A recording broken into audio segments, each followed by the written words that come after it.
Listo. Ahora sí, entonces, muy buenas tardes nuevamente para todos. Bienvenidos entonces a este segundo encuentro de nuestra asignatura Geotecnia Ambiental y Suelos. Bienvenida entonces, Lady. Muchas gracias por acompañarme en esta sesión y esperemos entonces que otros compañeros puedan resolver sus demás compromisos y que puedan acompañarnos y unirse a esta sesión. El propósito entonces de este segundo encuentro es abordar el contenido temático del módulo 1 y asimismo conocer las actividades evaluables que tenemos en el primer módulo. De esta forma que ustedes tengan una claridad en relación a las actividades que se van a desarrollar y que puedan entonces empezar a avanzar en su desarrollo para presentarla de forma oportuna según el calendario de nuestras actividades. Digamos que el propósito en sí de esta asignatura, ya ustedes están viendo la presentación, es abordar conceptos introductorios relacionados con el suelo, ¿sí? Pero con el suelo principalmente en función a aspectos como la formación, la taxonomía, las características, digamos, conceptos fundamentales o aspectos relacionados con la formación, el proceso de formación del suelo y pues que ustedes así empiecen digamos, a visualizar en los suelos desde qué perspectivas se pueden ver, ¿no? Porque tenemos la geomorfología, tenemos la fisiografía, tenemos, digamos, algunas ciencias y de esta forma entonces ya sé, no estás viendo la presentación. Creo que para Sí, eso levantaste la mano. sí, señora. Se me olvida que estoy compartiendo la pantalla completa. Bueno, entonces, como les decía, el propósito es entonces que ustedes comprendan cuáles son esas bases conceptuales que deben adquirir para ver el suelo como un recurso pero desde una forma integral, ¿sí? Porque no es solo ese medio de soporte, sino que el suelo tiene unas características propias que van a verse afectadas o van a afectar el desarrollo de ciertas actividades y por eso de allí la importancia de conocer esas características del mismo. Ya entonces, un segundito, listo. Ya entonces, el objetivo, bueno, como les decía, abordar estos conceptos introductorios y de forma general, el contenido temático que vamos a abordar es algunos conceptos, como les dije, aspectos relacionados con la formación y finalmente sobre la taxonomía de los suelos y aspectos formadores. Entonces, digamos que en términos generales, el módulo 1 está estructurado con esta estructura, aquí me quedó mal el esquema, pero digamos que tenemos unos conceptos introductorios de los cuales va a partir esta nueva perspectiva y tenemos también los procesos de formación y taxonomía de los suelos. La geotecnia en sí o la geotecnia, digamos que en sí, la geotecnia como tal es una disciplina o una ciencia que hace parte de la geología aplicada. Y por eso hay muchos aspectos que están relacionados con geología, ¿sí? Ya que, digamos, la geología en sí abarca grandes temas que están relacionados con, por ejemplo, la composición, las propiedades de la corteza terrestre, pero también, digamos, un proceso histórico de formación, unas características ya muy específicas. La geotecnia ya se ocupa específicamente, es de esa construcción, digamos, de la construcción de obras, el análisis de todas esas características que afectan los terrenos. Y ya la geotecnia ambiental es una derivación de esa geotecnia y esta rama lo que busca es, digamos que el análisis de esos aspectos que afectan el terreno, digamos desde la perspectiva ambiental, ¿no? Buscando evitar daños al ambiente por parte de las actividades que nosotros desarrollamos. Entonces, para la geotecnia ambiental, nosotros necesitamos el uso o nos apoyamos en varias disciplinas, ¿sí? La geotecnia como tal, como les decía, pues deriva de la geología ya aplicada y se apoya en diferentes disciplinas para su desarrollo. ¿Esto qué quiere decir? yo puedo tener conocimiento de algunos elementos de estas disciplinas, pero realmente el proceso de la geotecnia viene siendo un proceso interdisciplinar, ¿sí? Por un lado tenemos la geología, y ya vamos a ver, digamos, su importancia, porque la geología, digamos, al basarse o al fundamentarse en ese estudio de las rocas, pero las que están más hacia la superficie, o sea, de los primeros 200 kilómetros de la corteza terrestre, pues nos va a brindar una información de unas características propias de su formación, de su terreno, y va a tener una relación también con, por ejemplo, pues nuestra formación como ingenieros ambientales o bueno, la formación de ustedes, ya que pues tenemos que revisar precisamente eh, esas actividades que se desarrollan, cómo impactan a ese suelo o cómo impactan o alteran esas características propias del suelo que se analizan a través de la geotecnia. La ingeniería civil juega un papel vital para la geotecnia, ¿sí? Porque cuando nosotros analizamos, digamos que las fallas o los esfuerzos que hay en el suelo que pueden, digamos, desencadenar inestabilidad en el suelo y todas estas características que se analizan, por ejemplo, para la construcción de una edificación, yo tengo que analizar las características del suelo, la estabilidad y que según eso los ingenieros civiles hacen los diseños de cómo deben ser esa construcción según esas características del suelo, cómo deben ser esos cimientos, sí, todas esas características, digamos que aportan a esa geotecnia desde las mismas disciplinas y la ingeniería de minas, pues obviamente si nosotros estamos hablando de una actividad minera, el análisis de todos esos aspectos de cómo se desarrolla esa explotación minera va también a influir en o digamos aporta a ese aporta a ese análisis interdisciplinar. Hay otros conocimientos que en la geotecnia deben tenerse presentes y lo digo también desde el enfoque de nuestra formación como ingenieros ambientales. La hidrogeología es básica, ¿sí? Porque el análisis de las características hidrogeológicas también van a depender de esas características del suelo y la relación que hay entre las actividades que se desarrollan en el suelo. Yo puedo, digamos, entender si una zona es altamente vulnerable en cuanto a la, digamos, a la contaminación del suelo o a la contaminación de los acuíferos, porque si yo genero una contaminación del suelo, esto puede infiltrarse a las aguas subterráneas. Entonces, ahí vemos esa relación. La química, pues entender la química del suelo, esas propiedades que hay ahí, si hay un contaminante, entonces, pues cómo se puede, digamos, cómo es esa movilidad o el transporte de los contaminantes en el suelo o la presencia de nutrientes, entender cómo, digamos, esa disponibilidad de nutrientes que hay en el suelo, yo lo comprendo es a través de la química. La pedología también, la pedología que me brinda esas características genéticas del suelo, de cómo se ha formado, cuál es su origen, y va muy de la mano esto también de parte de la geología. La microbiología, porque en el suelo hay microorganismos, entonces todos estos... todas estas características realmente, perdón, digamos que el suelo no es un sistema estático, no es un sistema inerte. Hay elementos inertes, pero también hay elementos vivos. Entonces, de esas interrelaciones que hay, el comprender eso me va a permitir poder caracterizar esos elementos importantes del entorno. Entonces, digamos que hay tres ciencias o tres disciplinas principales que tienen un vínculo fuerte en esta asignatura. Nosotros hablamos del suelo y hablamos del suelo como ese medio de soporte, esa estructura, pero tenemos que ver todas las funciones que tiene el suelo desde la perspectiva que lo estemos viendo y asimismo las rocas, ¿sí?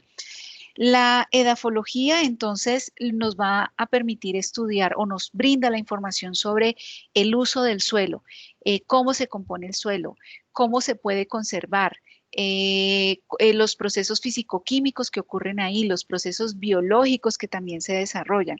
Entonces, Toda esta interacción y estas características del suelo van a estar relacionados incluso también, por ejemplo, cuando yo hablo de conflictos de uso de suelo, porque estoy desarrollando una actividad que de pronto frente a esa caracterización o a esas propiedades o incluso la vocación que tiene el suelo por esas características, pues cuando se ven afectadas es cuando hablamos de un conflicto también de uso de suelo.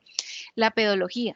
La pedología se encarga de la morfología, la forma de ese suelo, cómo es la forma de ese terreno, cómo se formó ese terreno, ¿sí? O sea, qué dinámicas intervinieron ahí, procesos naturales o procesos antrópicos, cómo se clasifica esa morfología, ¿sí? Cómo mapeo, cómo puedo usar digamos, esa información de características de la forma del suelo para poder, que eso sería como la fisiografía, y cómo puedo al representar eso a través de cartografía, ¿sí? Cómo se distribuye en el paisaje. Es muy diferente que yo hable de un relieve ondulado, digamos, como por las mismas cordilleras, por la montaña, a una planicie. Las características y los procesos que se van a dar van a ser muy diferentes. Y también pues cómo esos aspectos climáticos influyen para que se den las formas o los aspectos de ese paisaje que actualmente vemos. Y por otra parte, entonces, la geología, que ya como lo habíamos mencionado anteriormente, pues hace parte de esas ciencias naturales que abordan esa composición del suelo, desde de dónde proviene ese suelo, porque el suelo se origina a partir de las rocas que digamos son, y ese proceso histórico de interacción con esas rocas, ¿sí? Entonces, eso nos permite comprender la composición, la historia, la estructura de los suelos, porque los suelos tienen unos perfiles, ¿sí? Y esos perfiles van dados por las características de ese entorno y ese proceso histórico con el que se ha formado el suelo, ¿sí? Y los procesos que se dan en la tierra, digamos, y los procesos de interacción, digamos, o a partir de los cuales se han formado los suelos, como les dije, ¿sí?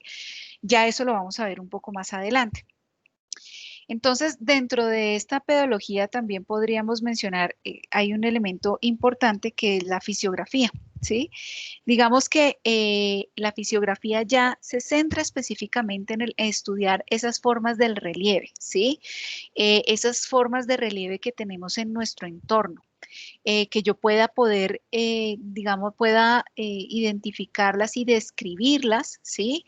Y esa descripción también va a dar cuenta de los aspectos que han hecho o que han aportado para su formación. Esos aspectos como por ejemplo la hidrología, el clima y aspectos geológicos como el relieve, materiales, edad, todos estos vienen a influir en esa descripción de la fisiografía.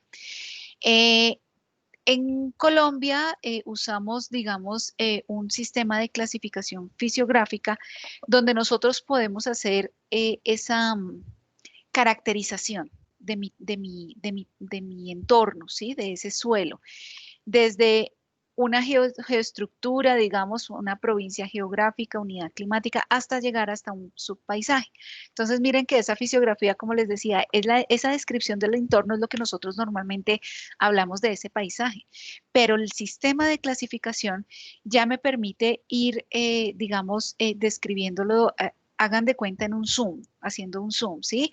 Ir clasificando ciertos elementos de forma parametrizada.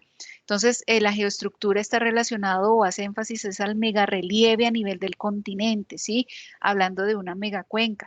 La provincia geográfica es de esa región morfológica con características de un macrorrelieve, macroclima.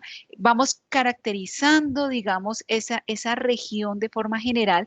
Ya, por ejemplo, hablaríamos de la cordillera central. Y si hacemos un poco más de zoom y un poco más de zoom, vamos avanzando hasta hablar ya de ese paisaje y subpaisaje. Esas características ya específicas, cuando yo hablo del material litológico, o sea, el material del suelo, la edad que tiene ese suelo. Si, por ejemplo, es un plano de inundación. Y todo esto lo voy a entender es, digamos, en diferentes niveles, digamos, de observación, como les digo, es como si nosotros hiciéramos un zoom en un mapa y vamos entrando más y más y más a esa clasificación de ese entorno. En Colombia entonces tenemos como zonificación geomorfológica tenemos estas características. Podemos hablar de unos ambientes morfogenéticos.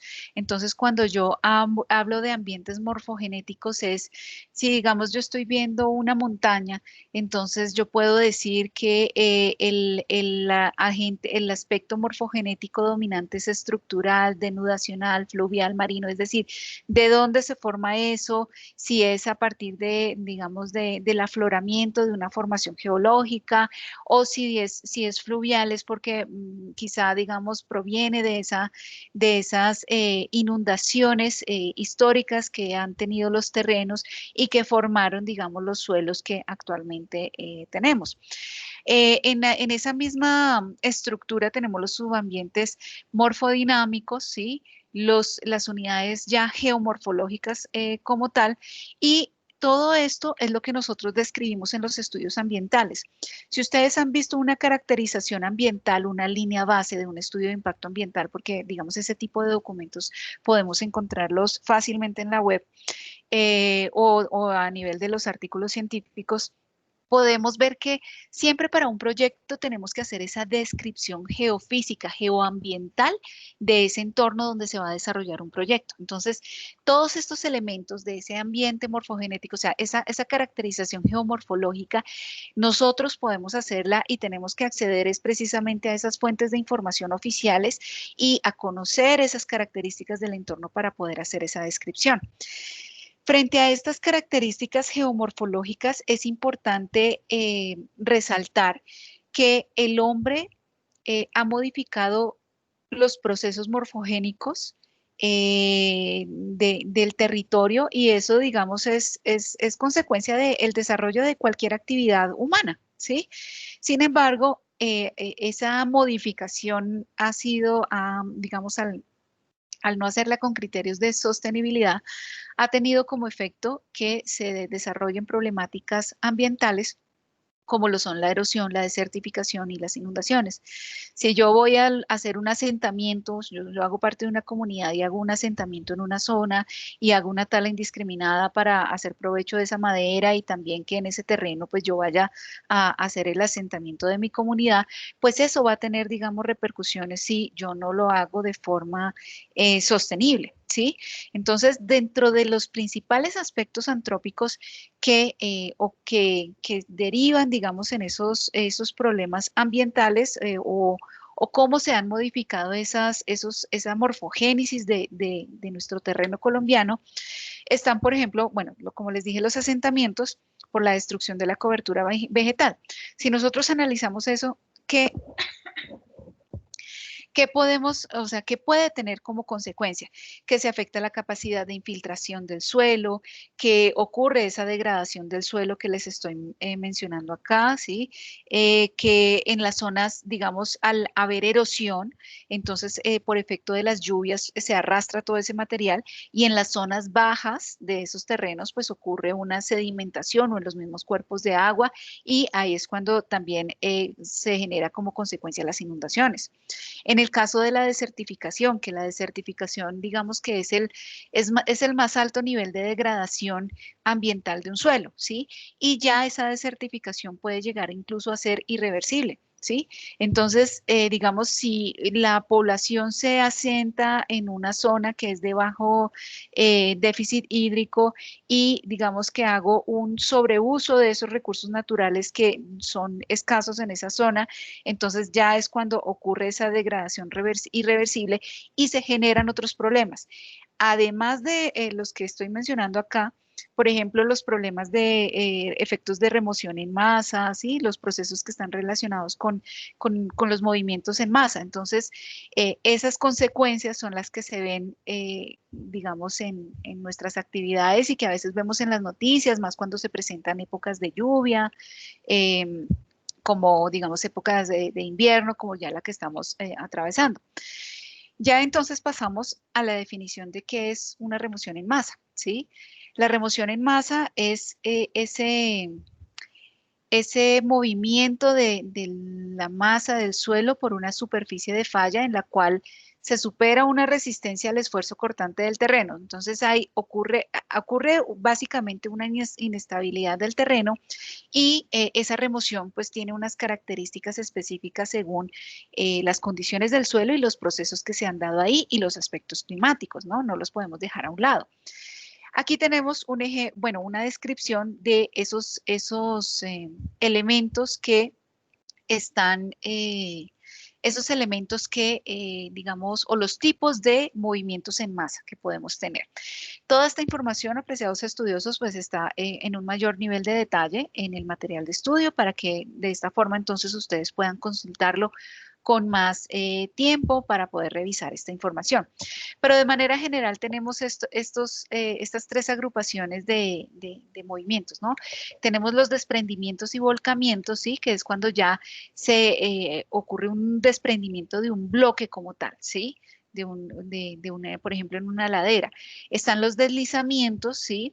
Y estos deslizamientos son movimientos repentinos, rápidos, ¿sí? Sobre un plano o una superficie inclinada. Entonces, digamos como que hay deslizamiento realmente, como la palabra lo dice, ¿sí? Tenemos unos deslizamientos translacionales, rotacionales, deslizamiento puede haber también de una roca, corrimientos laterales. Entonces, si vemos podríamos pensar quizá en que esto, digamos, este es más un flujo y reptación. Pero este que vemos acá, este quizá sea tal vez como, bueno, este no se ve tanto como volcamiento, sino este es un ejemplo de deslizamiento, porque miren cómo está esta superficie, ¿no? Digamos, la superficie inclinada, o sea, se deslizó y se trasladó y hay digamos que se ha mantenido parte de esa superficie, pero se ve el fraccionamiento por el efecto del movimiento en masa. Y los flujos y reptaciones, entonces, digamos que ya es por el efecto de la gravedad y que se genera ese desplazamiento y miren cómo es este arrastre acá, o sea, esa superficie como tal no se mantiene, no se desliza, sino que ya es digamos, el desplazamiento o el arrastre general de forma rápida de todo ese material de la ladera. Es importante tener en cuenta, apreciados estudiosos, que los movimientos en masa pueden derivar de las actividades humanas, digamos que son como los principales, pero también hay procesos naturales que son los que originan esto, o sea, no siempre los humanos somos los responsables, pero tal vez quizás sí nuestras acciones repercutan en esos procesos que naturales, pero no vienen siendo a veces tan naturales en pocas palabras.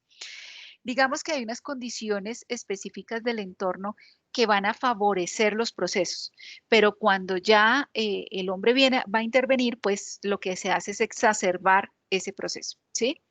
Entonces, por ejemplo, en las condiciones, dentro de los procesos físicos naturales, tenemos las condiciones del terreno, ¿sí?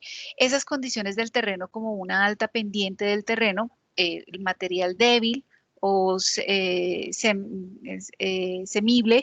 las presencias de fallas geológicas, eso también va a afectar porque hay un movimiento, digamos, unas fuerzas internas que van a afectar el estado, digamos, de ese suelo en la superficie. Cuando hay falta de cobertura vegetal, eso también va a influir en esos procesos de movimientos en masa. Hay procesos naturales, ¿sí? Como por ejemplo las lluvias, y digamos los vientos. Entonces una lluvia intensa o una lluvia prolongada puede ocasionar, pues, digamos que frente a ese efecto del arrastre del agua, de la escorrentía, puede ocasionar esos procesos por, digamos, las características del terreno donde hay esos esfuerzos como tal en los que se da ese desprendimiento. Los sismos también van a influir en esto. La erosión o degradación del suelo, entonces pues la degradación del suelo va a dar unas características como que no tiene cobertura vegetal y otros procesos que puedan estar dándose en esa zona y eso también va a influir. Y la erosión por acción del agua, entonces el agua, los cursos de agua, digamos, sea por, digamos, por el flujo, por el trayecto de un cuerpo de agua o también el agua por el mismo arrastre, puede ocasionar procesos de erosión en las laderas o también el viento.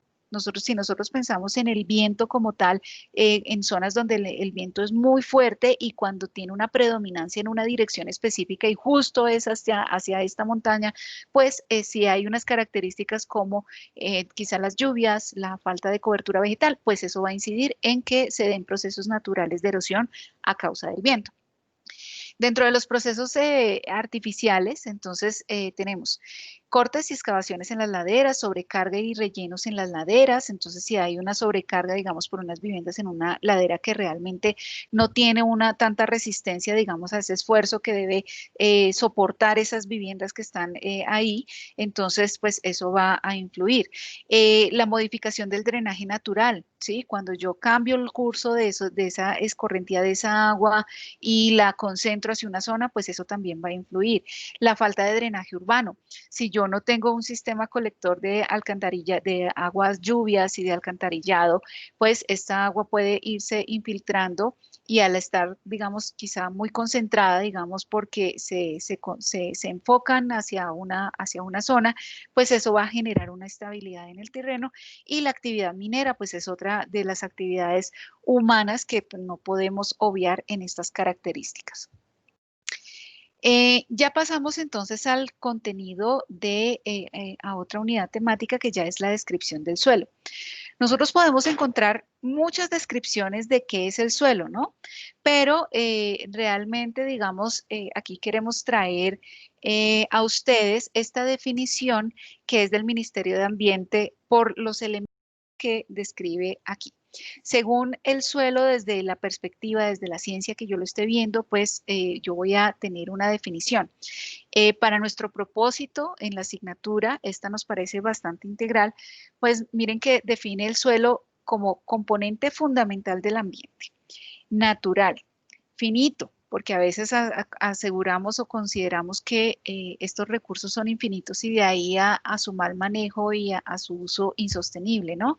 Constituido por minerales, aire, agua, materia orgánica, macro y microorganismos, lo que nos da una idea de esa dinámica no estática, esas características no estáticas de ese medio.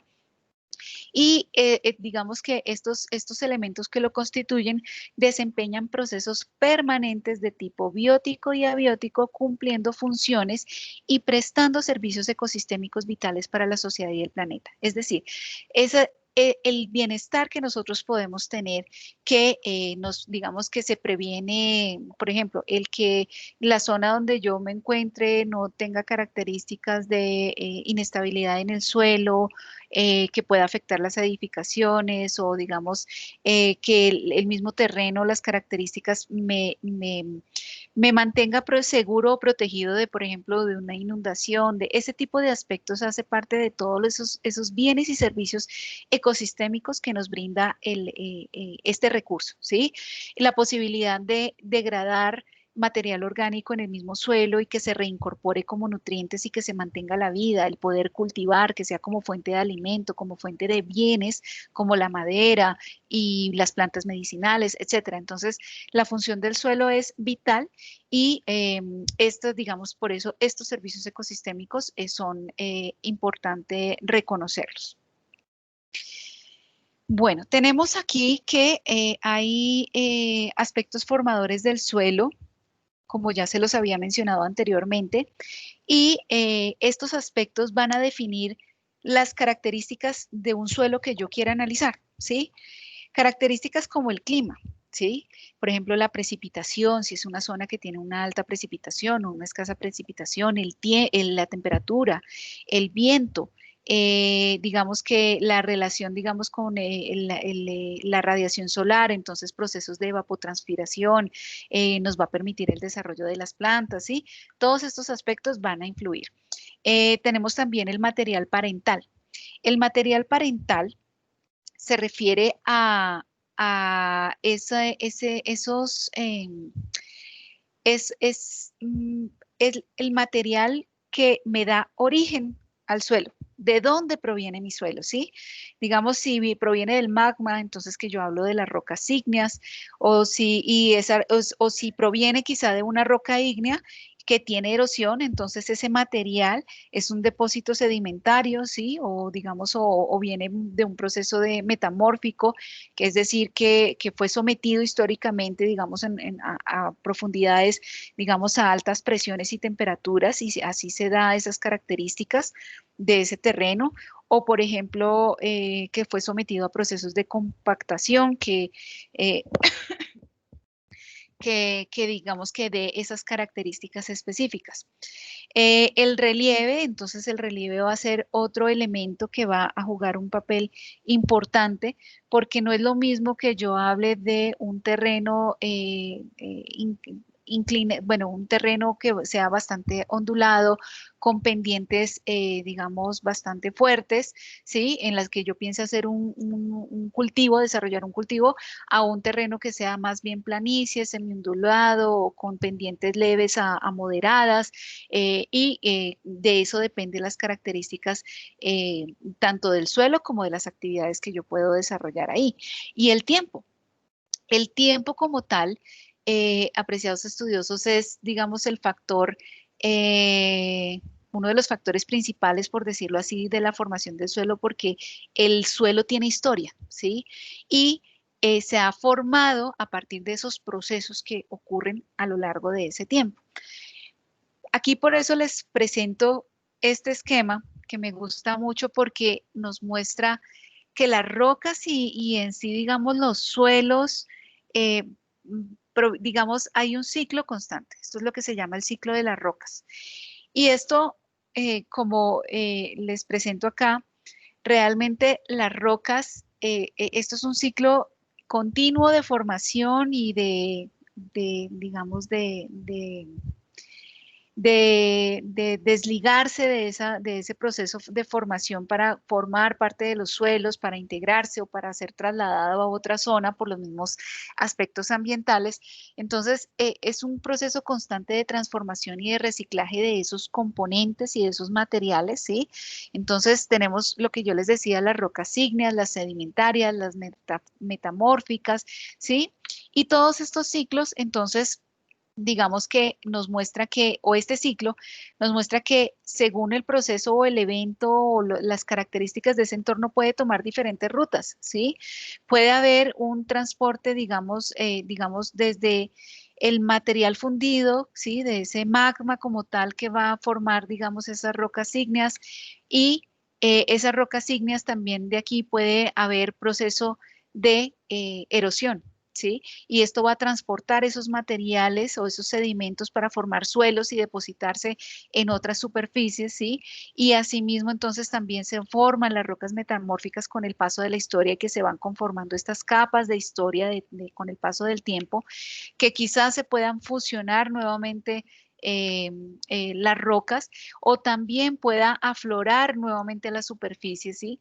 Exponiendo ese material y nuevamente interactuando en esos procesos. Entonces, esto es un proceso sin fin, y por eso es importante la interacción de todas estas disciplinas, porque aquí es donde yo veo la fisiografía, o bueno, la pedología, la edafología también va a depender de esas características como tal que tengan esas rocas, y la geología, porque también es el origen de donde provienen esas rocas. Eh, Bueno, ya aquí vamos a hablar un poco de los procesos pedogenéticos, ¿sí? Esos procesos a partir de los cuales se han formado ese suelo, que hacen parte también de todo este ciclo que les estaba presentando. Si ustedes se dan cuenta acá, entonces tenemos los principales procesos, digamos, agrupados como adiciones, transformaciones, pérdidas y translocaciones, ¿sí? Entre las adiciones, pues son, digamos, los procesos que aportan algo al suelo, se agrega, se adiciona algo, ¿sí? Es decir, las entradas que tiene, digamos, a esas características del cielo. Hay unos procesos como, por ejemplo, el littering, en el que se acumulan materiales orgánicos en la superficie, o hay un proceso que también se conoce como cumulización, en el que digamos, se adicionan partículas minerales en la superficie del suelo, ¿sí? Sea por origen antrópico o por los mismos procesos naturales de los cuales les estaba hablando. Eso va a definir esas características del suelo. Tenemos las translocaciones, ¿sí? Esas translocaciones son los movimientos en los que se producen al interior del suelo, ¿sí? No los veo, no los vemos en la superficie, pero sí hay unos movimientos y desplazamientos internos, ¿sí? Las transformaciones hacen referencia a esos procesos donde hay cambios de esas formas originales del componente del suelo.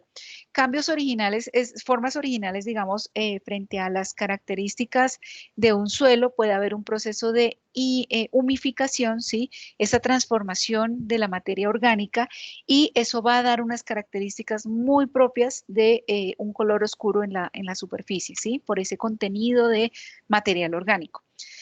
Y las pérdidas, entonces las pérdidas es la remoción, extracción definitiva de cualquier componente del suelo. Todos estos procesos, digamos, pedogenéticos, como les digo, entonces definen esas características y propiedades de los suelos. Pueden revisarlos en mayor detalle en el material de estudio, porque son, realmente son muchos, ¿sí? O sea, también tenemos la mineralización, en el que se transforman esos compuestos orgánicos e inorgánicos por factores, otros factores que influyen. La gleización, que corresponde a la transformación de compuestos ferrosos, ¿sí? Porque hay una condición o un ambiente reductor en ese entorno, la rubefacción o el esponjamiento. Bueno, entonces los invito, apreciados estudiosos, a que los consulten en el material de estudio. Finalmente, es importante, apreciados estudiosos, tener en cuenta que el suelo, podemos tener diferentes tipos de suelos, pero estos se clasifican básicamente en suelos orgánicos y minerales. Es decir, yo puedo tener un suelo que tenga unas características muy puntuales de, digamos, una gran presencia de materia orgánica, que es precisamente esos suelos donde yo puedo tener un desarrollo vegetal, y hay suelos que son principalmente minerales, ¿no? Digamos que estas características van a definir no solo las propiedades, digamos, como el color, la textura, sino que esas características también, pues digamos que me van a definir su composición. Si principalmente hay, qué minerales hay, el color como tal del suelo me va a decir, pues bueno, esto me va a dar, este color oscuro me da la idea de pues una presencia alta de materia orgánica. Hay los colores rojizos, pueden ser también atribuidos a la presencia de hierro. Y así tenemos entonces diferentes propiedades según esas características del suelo. La morfología del suelo, por otra parte, habla es de esa descripción ya más detallada de esa forma del suelo, ¿sí? El suelo como tal tiene, digamos, si yo tomo una porción de ese suelo que yo voy a analizar, yo voy a ver unas propiedades específicas, ¿sí? Digamos que el suelo como tal tenga unas unidades básicas de formación que sea quizá en bloques o que quizá sea prismática o que sea columnar o laminar, ¿sí? Que se forman, digamos, esto así, digamos, como unas lajas. También la bioestructura, cómo se da ese desarrollo de la vida o de la vegetación en esto, en este suelo. La bioestructura, porque también, digamos, está entre esa vida, no solo están las plantas, sino también los organismos que están presentes ahí. Y entonces todas esas características van a poder describirse a partir de estos elementos, ¿sí? Entonces, el estudio y la descripción me va a determinar entonces características como el color, la consistencia, la estructura y asimismo puedo entender cómo se desarrolla ese paisaje, cómo se entiende. Cuando yo hago esa caracterización o esa descripción de mi suelo, pues yo voy a estar, digamos, hablando de o voy a analizar los horizontes del suelo, ¿sí? Los horizontes o perfiles del suelo, bueno, los horizontes o perfiles del suelo se hacen a través de un corte como estos, ¿sí? Que en campo se hace una calicata, se hace, digamos, una excavación para poder ver esas características en los primeros, digamos, en el primer metro o bueno, en la profundidad como tal que se esté analizando. Y digamos que a partir de esta calicata, yo puedo observar algunas características y mirar esa composición o esas propiedades específicas de cada uno de estos perfiles. Y es que aquí, como les digo, apreciados estudiosos, esta es la historia de mi suelo, ¿sí? Tengo este proceso de formación que se ha dado históricamente y aquí es donde tengo ese desarrollo vegetal, ¿sí? Em, Frente a estas características, pues tenemos, digamos, que los principales horizontes se denominan así: horizonte O, horizonte A, E, B, C, R, y el horizonte O pues va a ser el principal donde está esa capa orgánica, ¿sí? Digamos que es la parte más superficial, más externa del suelo y pues el contenido de materia orgánica siempre normalmente va a ser superior al 35%, digamos, en promedio, ¿sí? Y el siguiente horizonte, el horizonte A, ya empieza a tener unas características, digamos, principalmente minerales, ¿no? Pero también hay una actividad biológica a este nivel. ¿Sí? Tenemos así el horizonte E, el horizonte B y el horizonte C, que son horizontes subsuperficiales, principalmente, digamos, capas minerales, ¿sí?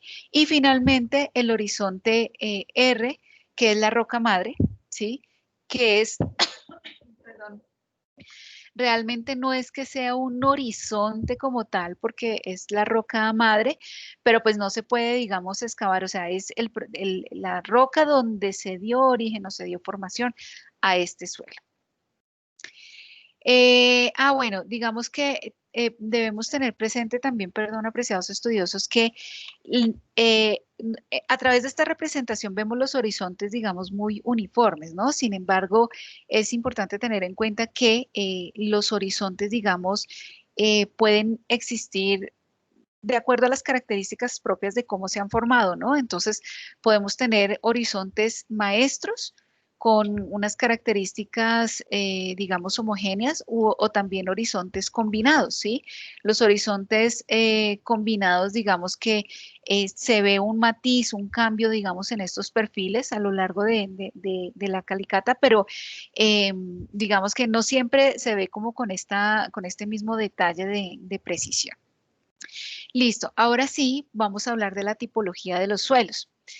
Eh, digamos que, perdón, disculpen. Bueno, digamos que en frente a las características de los suelos, pues como yo les había dicho, yo puedo dividir el suelo, clasificarlo en un suelo orgánico y mineral, ¿sí? Según el material que lo compone. Pero también digamos que dentro de esa clasificación hay composiciones que son según, digamos, algunos elementos y el tamaño de esas partículas, ¿sí? Entonces, esas características vamos a verlas o vamos, digamos, ese componente principal es lo que define estas características según la taxonomía o cómo puedo yo tipificar un suelo, ¿sí? Si un suelo está compuesto principalmente por arena y grava, o por limo orgánico, o por arcilla inorgánica, arcilla orgánica, turba, o suelos compuestos porque tienen, digamos, una combinación de algunos de estos. Y esto me va a dar la idea o esta clasificación del suelo como tal, de esas características propias. Entonces, estas características los invito entonces o esta tipología de suelos, apreciados estudiosos, los invito a que lo identifiquen en el material de estudio para que ustedes puedan revisarlo con mayor claridad y tengamos en cuenta que entonces puede haber una combinación importante de estas composiciones, ¿sí? Porque puede haber un sustrato que sea principalmente arena, grava, ¿sí? Pero yo puedo tener un sustrato que sea limo arcilloso, es decir, que tenga características limosas y también características de arcillas, o areno arcilloso, o areno limoso, ¿sí? Entonces, digamos que eso es importante tenerlo presente porque de ahí deriva las mismas propiedades del suelo, o sea, del desarrollo de las plantas, de la vida animal y de la vida vegetal también que se pueda desarrollar, de esas propiedades de estabilidad del terreno o de permeabilidad, que tanto se puede infiltrar el agua o no, o por ejemplo, las arcillas cumplen un papel importantísimo en los acuíferos, en el agua subterránea, ya que la arcilla, al ser, es una, hace, puede tener incluso un confinamiento. Es decir, el agua subterránea, si tiene una capa de arcilla en la parte superficial, el agua subterránea no va a aflorar en esa zona, mientras que si es un material más, digamos, más limo o más arena, pues no estaría confinado esa agua subterránea. Entonces, de todo esto depende las zonas de donde se recargan los acuíferos o los riesgos de contaminación de un acuífero a causa de una actividad que se esté desarrollando en la superficie. Ya para finalizar, apreciados estudiosos, entonces vamos a hablar un poco sobre la cartografía de los suelos. Y esta cartografía es muy importante porque, como les decía, digamos que en aspectos como el ordenamiento territorial, cuando yo les hablaba de la fisiografía, yo puedo hacer esa representación cartográfica o esos mapas como tal de esas características propias de un terreno, ¿sí? Yo puedo, se hace a nivel de escalas, ahí están las unidades cartográficas según lo que les había mencionado al inicio, y digamos que esas características me van a definir digamos, el uso incluso de los suelos, y esto es determinante o es indispensable para el ordenamiento territorial de una zona, de una región como tal. No sé si hasta aquí, Lady, tú tengas alguna inquietud. No, profe, todo muy claro hasta el momento. Muchas gracias. Bueno, entonces ya para cerrar este encuentro, quisiera resaltar estas conclusiones que tenemos acá, y es que la geotecnia ambiental requiere conocimiento de otras disciplinas, es decir, las características o el análisis que se hace de la geotecnia, así como en todos los estudios ambientales, cuando yo hago la caracterización de un terreno, es un trabajo interdisciplinar y yo necesito apoyarme en las demás disciplinas y en ciertos conocimientos que provienen o derivan de esas disciplinas para poder entender la problemática y asimismo dar solución o prevenir esos impactos que puedan ocurrir, esos impactos ambientales que puedan ocurrir con el desarrollo de un proyecto. Por otra parte, la caracterización fisiográfica es indispensable para el ordenamiento territorial, porque de esta forma yo puedo prevenir o identificar conflictos de uso de suelo que se estén dando y pues tomar las medidas pertinentes, ¿no? La reubicación de las actividades o procesos de restauración que se requieran, etcétera. Y digamos que la conclusión principal que pues el hombre realmente influye en esos aspectos del suelo, no solo a nivel de degradación, sino en general en la morfogénesis del país, porque nuestro desarrollo como tal repercute en esas características propias de ese entorno, y esto puede generar problemas de erosión, de desertificación y de inundaciones.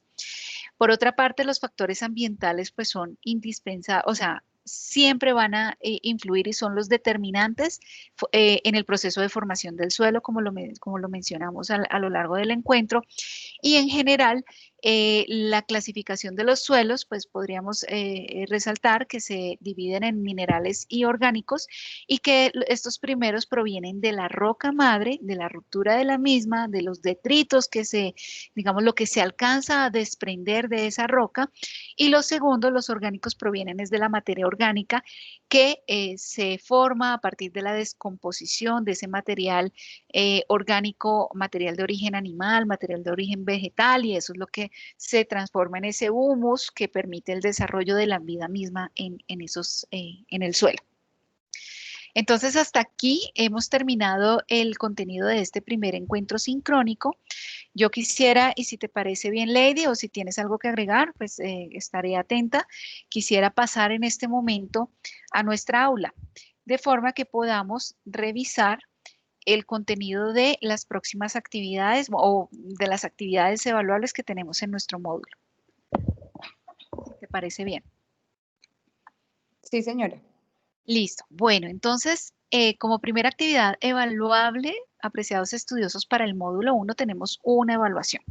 La evaluación la evaluación que tenemos es del módulo 1, por lo cual deben revisar el contenido de esa lectura del módulo 1 Y frente a esta lectura se van a formular o se van a plantear 10 preguntas de selección múltiple con un único intento de 40 minutos para que ustedes lo presenten, y está disponible desde el 26 de octubre hasta el próximo 9 de noviembre a las 8 de la mañana para que ustedes puedan presentarlo.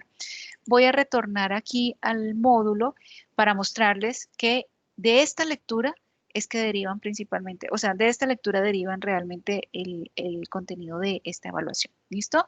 Pero es importante que revisen el material complementario de este módulo. Por otra parte, tenemos la actividad 2, que es un foro de fenómenos de remoción en masa. Para este foro, lo que se pretende es que ustedes identifiquen fenómenos de remoción en masa, digamos de casos reales, con el fin de relacionarlos con las intervenciones antrópicas, fenómenos naturales, de formación del suelo, basados en conceptos técnicos para tal fin. Entonces, esta es una actividad de tipo individual para que ustedes busquen un caso, un ejemplo que sea real. Entonces, por ejemplo, pueden buscar frente a noticias o incluso artículos científicos un fenómeno de remoción en masa que haya ocurrido en el país, el que ustedes quieran elegir. ¿Listo? Ustedes van a participar en ese foro, ¿sí? Y van a responder o van a dar esta información a partir de ese caso que ustedes eligieron. Van a describir detalladamente ese fenómeno que ustedes eligieron, lugar, la fecha en la que ocurrió y las características de ese evento. Segundo, ¿a qué tipo de remoción en masa corresponde? ¿Sí? Entonces ustedes van a revisar en el material de estudio cuáles son los tipos de remoción en masa que hay y van a definir o van a determinar cuál es el tipo de remoción que identifican en el caso que ustedes eligieron. Posteriormente van a identificar qué factores desencadenaron ese fenómeno de remoción en masa. Quizá no estén del todo claros en ese caso, pero ustedes entonces van a investigar frente a esos factores que pueden, digamos, influir en a que ocurra ese fenómeno. Por otra parte, van a mencionar mínimo 2 impactos sociales, 2 impactos ambientales y 2 impactos económicos que generó ese estudio de caso investigado o que pudo haber generado dicho evento, ¿sí? Entonces ustedes van a formular en total, entonces son 6 impactos como mínimo, 2 sociales, 2 ambientales y 2 económicos. Finalmente, van a proponer 4 medidas de manejo, ¿sí? Que ustedes identificaron que se implementaron en ese caso de estudio que investigaron o que ustedes consideran, ¿sí? Que pueda, digamos, que puedan implementarse para prevenir, mitigar y compensar esos impactos generados. Entonces, ya ahí es donde viene la investigación, ¿no? Porque ustedes no solo se van a basar en la lectura, en la noticia de esto, sino que van a tener que identificar fuentes de consulta en las que ustedes puedan reconocer qué medidas, digamos, se pueden implementar para precisamente prevenir la ocurrencia de esos impactos que identificaron. O la misma ocurrencia del evento, ¿no? Porque también tendría validez. Finalmente, entonces, van a presentar entonces en el foro el archivo con el contenido que se solicita aquí en este punto, ¿sí? Ustedes presentan un documento con portada, con la información, digamos, que se solicita, dando respuesta entonces a estos elementos, y adicionalmente van a hacer una segunda participación en el foro. Una es su publicación, ¿sí? El trabajo que ustedes desarrollaron. Y van a hacer como segunda participación en el foro la retroalimentación a un compañero, ¿sí? Frente a esa retroalimentación, ustedes van a describir mínimo 2 impactos ambientales, digamos, o 2 medidas de manejo ambiental que ustedes, digamos, hayan identificado en el caso que expone su compañero, pero que su compañero quizá no las haya presentado, ¿sí? Es decir, diferentes a las que presentó su compañero. Ustedes van a formular 2 impactos ambientales y 2 medidas de manejo ambiental que ustedes consideren que son pertinentes para el caso de estudio. Si ustedes igual con la investigación que hacen acá en el punto anterior frente a estas medidas de manejo y los impactos ambientales frente a esa investigación, pues muy seguramente va a ser de gran utilidad para poder sugerirle a su compañero otras medidas complementarias a las que él en su trabajo está exponiendo. ¿Listo?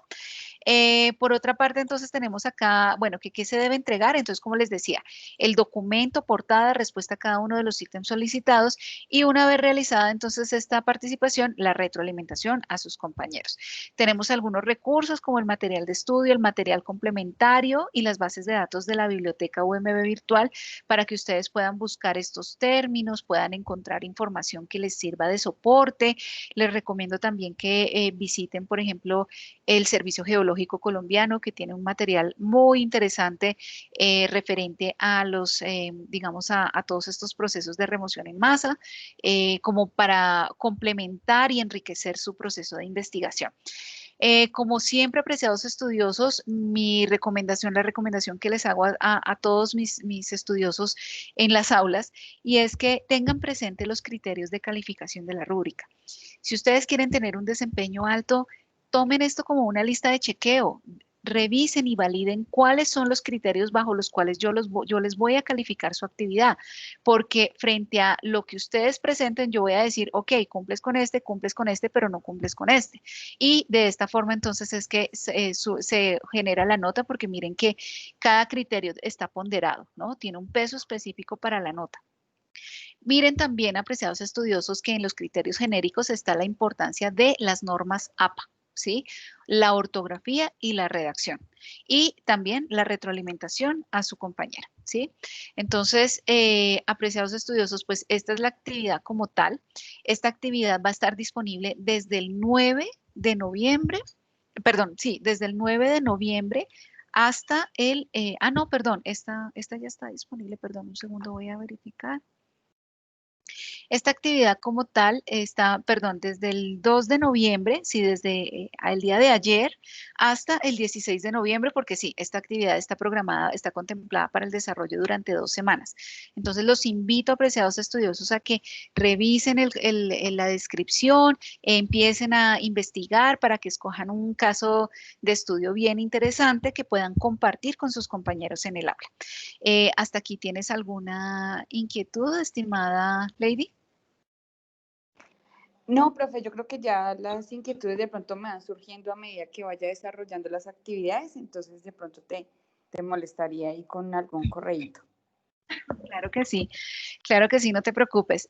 Como ustedes saben, pues estoy siempre presta a atender todas sus inquietudes y las recomendaciones también que tengan en relación a la actividad.